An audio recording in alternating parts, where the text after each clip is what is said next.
कभी कभी जिंदगी हमें ऐसे मोड़ पर लाकर खड़ा कर देती है जहां हमें खुद नहीं पता होता कि सही क्या है और गलत क्या है। रिश्ते सामने खड़े होते हैं, जिम्मेदारियां सिर पर होती हैं और दिल कहता है कि मैं थक गया हूं। ऐसी ही एक हालत थी अर्जुन की, लेकिन अब वो हार मानने नहीं, सत्य जानने के लिए तैयार था।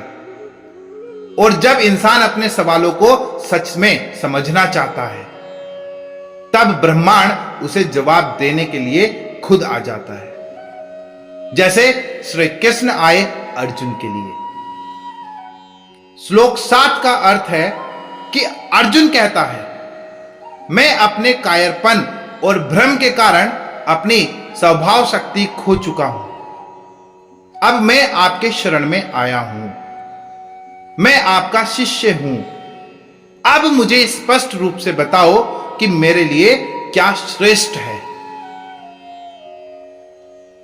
जब हम टूट जाते हैं, जब हम उलझ जाते हैं, तो जिंदगी में क्लैरिटी नहीं बचती।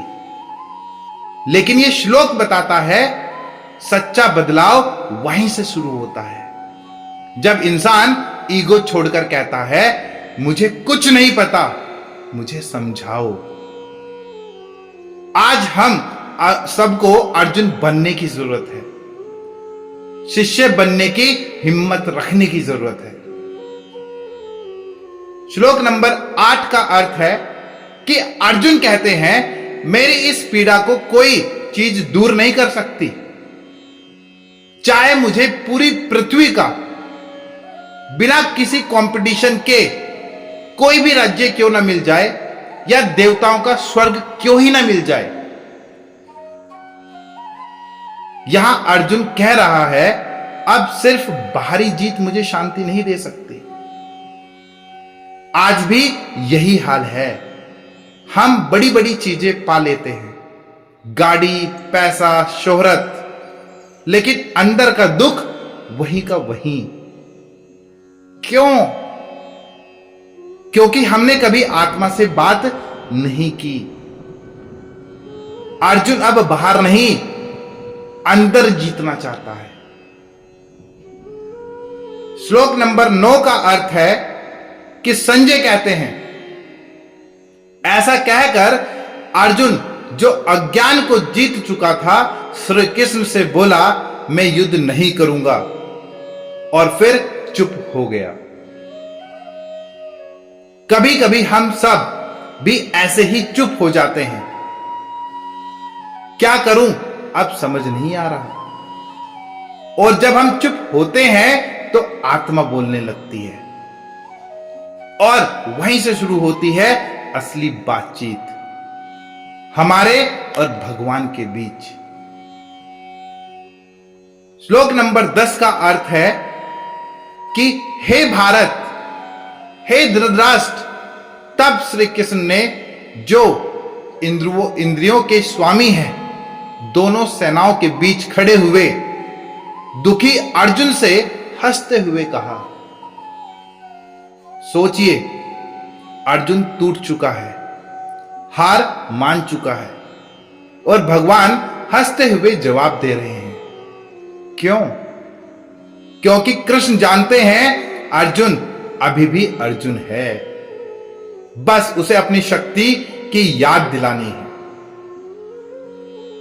कभी कभी हमारी हालत भी ऐसी होती है, हम रो रहे होते हैं, लेकिन भगवान मुस्कुरा रहे होते हैं, क्योंकि उन्हें पता है तू बनेगा एक दिन महान। तेरे में इतनी ताकत है, जिस ताकत को हम भूल चुके होते हैं। श्लोक नंबर 11 का अर्थ है कि श्री कृष्ण कहते हैं, तू जिनके लिए शौक कर रहा है, वे शौक के योग्य नहीं है। तू ज्ञान की बातें करता है, परंतु ना तो मर्द आत्मा के लिए शोक करते हैं और ना ही जीवित के लिए। आज हम भी अक्षर ज्ञान की बातें करते हैं, सब माया है, कर्म करो, आत्मा अमर है, लेकिन कोई चला जाए तो टूट जाते हैं। क्यों? क्योंकि ज्ञान सुनना आसान है, लेकिन जीना मुश्किल है। ज्ञान देना आसान है, लेकिन उसको महसूस करना बहुत मुश्किल है। इस श्लोक में श्री कृष्ण पहली बार आत्मा की अमरता का रहस्य बताना शुरू करते हैं। श्लोक नंबर 12 का अर्थ है कि श्री कृष्ण कहते हैं, ना तो मैं कभी नहीं था, ना तुम कभी नहीं थे, और ना ये सभी राजा। हम सब हमेशा से थे, हैं और आगे भी रहेंगे।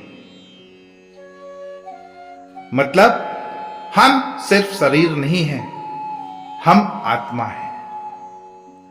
हम शरीर के नाम से, रूप से, रिश्ते से खुद को पहचानते हैं, पर श्री कृष्ण कहते हैं तू आत्मा है जो कभी न पैदा हुई न कभी मरेगी।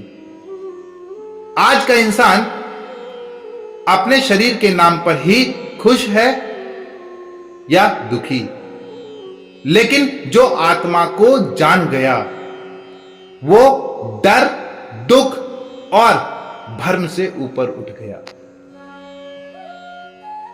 आज अगर हम अंदर से टूटे हैं, अगर रिश्ते, हालात या हाल हमारी आत्मा को थका चुके हैं, तो इन श्लोकों से सिर्फ ज्ञान नहीं मिला, एक दरवाजा है मुक्ति का, हिम्मत का और आत्मविश्वास का।